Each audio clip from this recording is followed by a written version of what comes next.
So guys, US Congressman Raleigh Moore visited Benue State, to be precise. Guys, he visited one of the IDP camps in Benue State, and guess what? Let's take a look at this headline. It says over 600,000 Christians in Benue alone now living in IDP camps. US Congressman raises alarm during visit. Guys, Nigerians has commended him, saying that imagine Akpabi and Tinubu, how many times have they visited this IDP camp? Like, they have never even visited IDP camp. Imagine, this man flew all the way from US to Nigeria. Guys, imagine Akpabi and the rest in Aso Rock. They have not even visited Benue State. Imagine those politicians in Nigeria. They have not even visited one of these IDP camps in Benue State. Guys, Nigerians have commended him. Now, I'm going to take you through some reactions. But before that, let me take you through some trending headlines making waves on the internet space. Now, this one says, breaking, bandits give 48 hours ultimatum for 200 million ransom in Kogi Church kidnapping. Pastor, 6 children among 14 hostages. Guys, imagine. A lot is going on in Nigeria. Another one said, 2 killed as bandits storms Tudun Wadan Rido village in Kaduna. Guys, now, it is appalling that this insecurity headline is always trending. Like, every time it's trending. Both the ones that they cover and the ones they don't cover. Guys, let me take you through some reactions following the visit of Raleigh Moore. Guys, this is what Raleigh Moore said. While in Benue, I met with dozens of Christians who were driven from their homes and subjected to horrific violence and now live in IDP camps. They told harrowing stories that will remain with me for the rest of my life. One woman was forced to watch as they killed her husband and 5 children. She and her unborn child barely escaped. Another woman's life was murdered in front of her and her baby was ripped from her womb. Jesus. One man's family was hacked to death in front of his eyes and his arm was permanently mangled. There are more than 600,000 Christians in IDP camps in Benue State alone. These Christians should be able to live in their ancestral homeland without fear of genocidal Fulani. This is what Raleigh Moore said. And then people have reacted saying, so a US Senator, Raleigh Moore, really flew into Nigeria to see for himself about the Christian genocide going on in the north. But the Nigerian Senate President, Akpabi, hasn't deemed it fit to even visit any of these communities being ravaged by Muslim terrorists. Another person said, what you just saw in Benue is just 5% of the killings, slaughtering and butchering of innocent Christians by radical Islamic extremist killer terrorists. Another one said, both the Nigerian president and the vice president has never visited any of the IDP camps scattered across northern Nigeria. This is to show you that they don't care about the ongoing genocide against the Christians. It's only Mr. P2B that visited the IDP camps. Now, guys, let me take you into the main video where Barrister Darlington, talked about the insecurity going on in this country. Guys, I want you to listen to what this man said. Honestly, he made a lot of sense. Guys, watch this video, watch to the end. Guys, also hit that subscribe button if you're new to this channel, and also drop a comment under the comment section. Let me know your takes on this headline. So guys, take a look and I'll be right back. Now, the government have said a lot, and we're just having a conversation just over the weekend. Former President Olusegun Obasanjo addressed the insecurity in the country and said, look, you don't negotiate with terrorists. You stamp them out. You go hard on them. But the presidency has responded saying, look, insecurity took root during your time. But we know that when Obasanjo was there was the issue of OPC, and we saw how it was handled. It was basically shoot at sight. And a few other issues came up and he went hard on those that tried to undermine government. How have we fallen to the point where Nigeria now basically calls terrorists to say, look, those you kidnapped, release them. Regardless of the fact that you've killed a few people, don't worry. It will not attack you when you release them, because that's basically what played out the last time. How did we get here? That's the question. How did we get here where we are currently? We got here because of compromises. We got here because of selfish interests. We got here because you had an agreement that will consume you, and you never knew when you were doing all this. We got here because you don't have the political will to do the needful. Yes, you got here because you don't know what is governance. You don't. Seriously, you don't. Is it okay to say that one who took years to prep for a position has been overwhelmed. Is that something else within, the governance space of Nigeria that makes everybody there appear like they are clueless? But Jonathan was there. Nigerians and then the politicians also said, oh, he was clueless. He didn't know how to handle the situation. Buhari came and Nigerians thought, oh, yes, he was close to the people and he will be able to, reduce insurgency. But there was no reduction. And now somebody else. Is that something within that space that is making it difficult for anybody to do the needful, to act? Now, let us be specific here. The Obasanjo regime did a lot in terms of curbing insecurity. He did a lot. Remember that it was what he did in Odi and Zakibiam that cost him the UN Secretary Generalship when Wole Soyinka was using it to campaign against him. Remember, that means the man was very decisive on insecurity. Some rascals killed 7 police officers and butchered him and was making a show of the man on the internet and all that. Obasanjo said, look, get me these people who killed these policemen. Get me these people. He gave them time. They couldn't. That was why he now moved in police and army. Is that not how you're supposed to treat a matter? Yes. But here now, just supposing with APC, they have been pampering these people from Buhari to Tinubu, pampering them. Pampering them. It is obvious, it is clear. And then you have some government supporters who are preaching and talking on behalf of the bandits as if we owe them a favor. The man that said that we should pay bandits, we should listen to what they are saying, or else there will be no peace in Nigeria.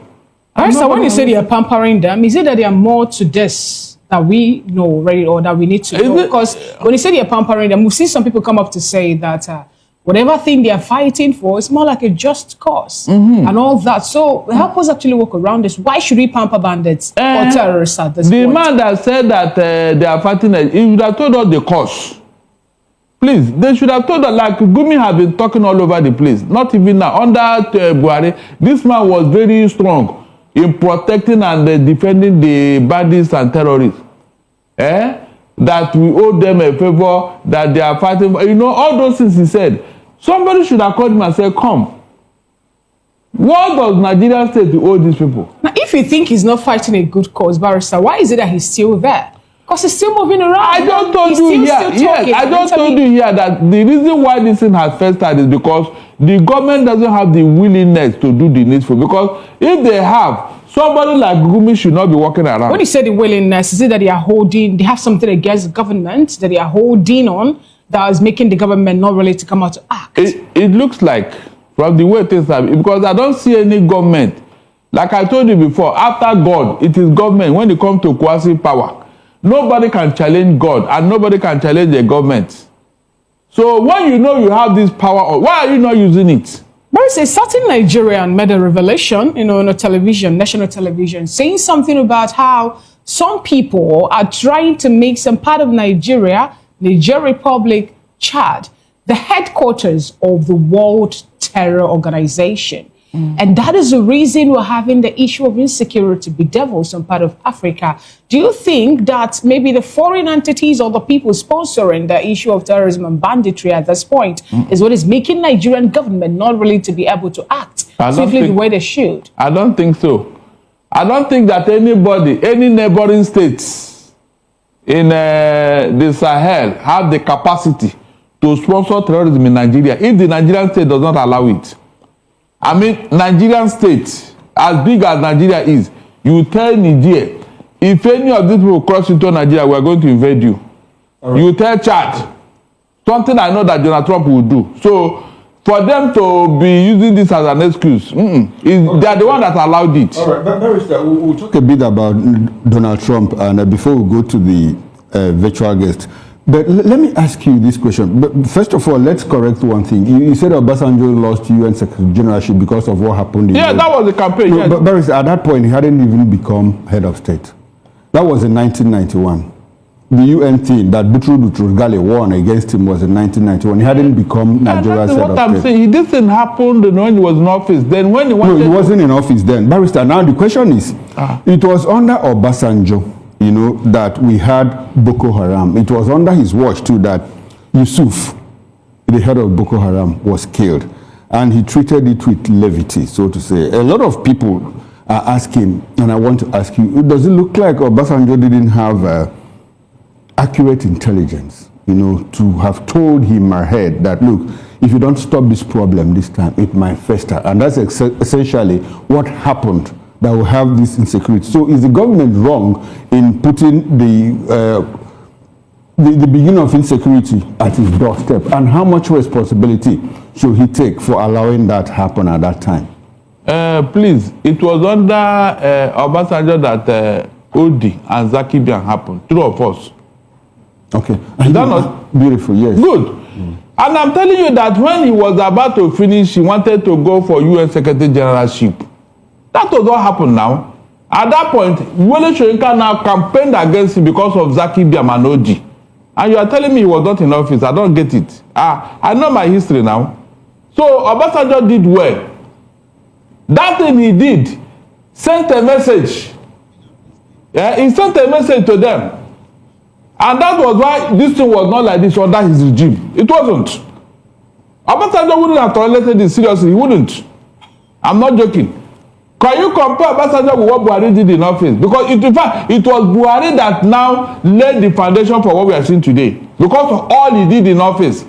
It got so bad that some elder statesmen in Nigeria had to sue Buhari to court for being the arrowhead of insecurity. Is that not a fact? So he laid the foundation of what is going on today by his body language, by his action, utterances, and the way he was trying to pamper these people, giving them all the privileges that they don't deserve. He was the one. Okay.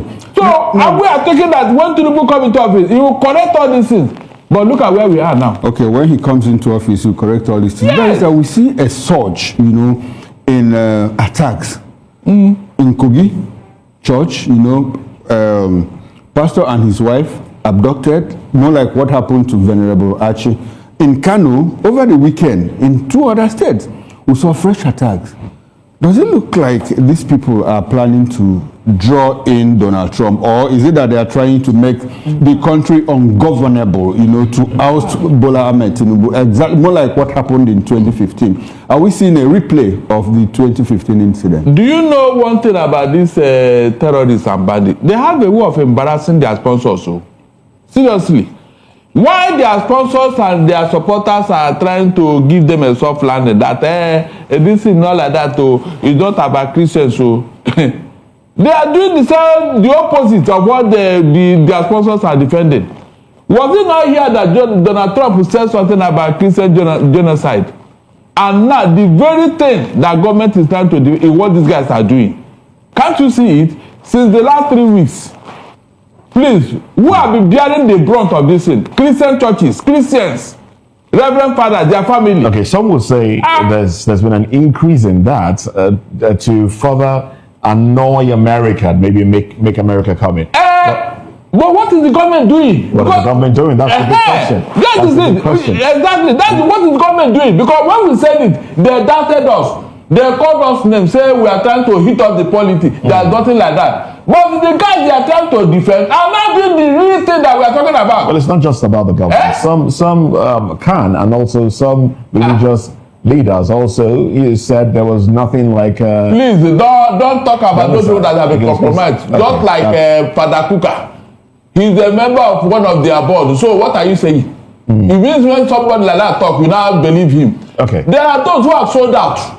There's no doubt about it. They have sold out. I ask again, how many of the Muslim clerics and mosques and all that have been taken away like they have been taking Christians in the last 3 weeks? Okay. Do you know how many of them are in captivity now? Okay. Like that of Niger. They only returned 38 out of them. Is that not true? And we are on record that 260 are still out there. 260 human beings. And all of them Christians. How do you justify that? more abductions. Barrister, thank you very much for your thoughts. So guys, let me take you through some more reactions coming from Nigerians following the visit of Raleigh Moore. Nigerians are reacting massively to this, guys. Raleigh Moore was in Nigeria over the genocide going on in Nigeria. He came to see for himself. So this person said not 6,000, not 16,000, not even 60,000, but over 600,000 of his own Benue Christian brothers and sisters has been languishing in IDP camps. And this guy didn't only keep quiet about it, but also denied there is no genocide against Christians in Benue. This guy is talking about, the people that have been coming out to say that it's nothing like Christian genocide. So then this person went ahead to say that it took Americans, Raleigh Moore and others, even his team, to uncover these haunting and traumatizing truths. This country does not need Senate approval to deploy the military against those or these genocidal terrorists. Yet hundreds of Christian children recently adopted in Niger State are still captivity. At the same time that Nigeria is sending the military to Benin to safeguard the brutal dictatorship France helped bring to life in that country. Now, this is the opinion of this person. Imagine, guys, imagine what's going on in Nigeria. Tinubu actually deployed fighters jet to Benin Republic, while in Nigeria, insecurity is ravaging Nigeria. People are being adopted. He cannot deploy military forces to those camps of those bad guys to destroy them. But look at Tinubu entering into a sovereign nation, or sending fighters jet into a foreign or a sovereign nation. Guys, can you imagine? Then this other person said, these or those corrupt politicians in Nigeria believe that taking photos and smiling with the fact-finding American contingent would automatically translate to Raleigh Moore and his team coming out to lie about the situation of things in Nigeria, betraying the persecuted Nigerian Christians in Nigeria. That's what they expect, but they will get the disappointment of their lives. They expect Raleigh Moore to come and lie, but then Raleigh Moore came and saw it for himself, said the truth about what's going on in Nigeria. Now, this other person said, thank you for visiting some of the affected families. All Nigerians want is peace, a chance to become something, a life that means not something, and leaders who will fight to see their citizens succeed and bring glory to the nation. Our biggest problem is leadership and zero accountability. And then this other person said, in other words, there is a Christian genocide in Nigeria. The other one said, my heart goes out to the victims and survivors. No one deserves such pain, and every community deserves safety and justice. Then the other one said, the stories are horrifying, and what's most horrifying is the government looking away while these atrocities are being committed. When the Yelewata massacre happened, Tinubu told the villagers and victims to go and make peace with their killers, give them whatever they want, including their lands. Guys, can you imagine what is going on? Then this other person said, continued existence of Nigeria will always bring a horror to humanity. So painful, but the forever solution is to divide Nigeria. As long as Nigeria continues to be one, the slaughter will continue. The radical Islamic extremists have sees non-Muslim as infidel that should leave. So the continued slaughters of Christians will continue if the world continue to support one Nigeria, help Nigeria, and help divide Nigeria and save lives. This is what this other person is saying, guys. This person is trying to say that dividing Nigeria is the best solution. Let Igbo go, let Hausa go, let Yoruba go, let everybody be on their own. Then the other person said, 600,000 is even a conservative figure. There are more than 1 million IDP camps in Benue. This genocide did not start today. We have had IDP camps in Benue for more than 15 years. Many of them are not in the camps. He visited only one IDP camp, guys. This is what these people are saying. Even there's this news that these people that are living in IDP camps, their tents are even leaking. They don't have food to eat. Some self are now living in uncompleted buildings. They're not even staying in their homes again. Guys, imagine people we call presidents don't even go to visit these people. Imagine what is going on, guys. What do you think about all this? Drop your thoughts under the comment section. Let me know your takes on this. Don't forget to hit that subscribe button for more updates. Like and share this video, guys. Thank you for watching, and I'll see you guys next time.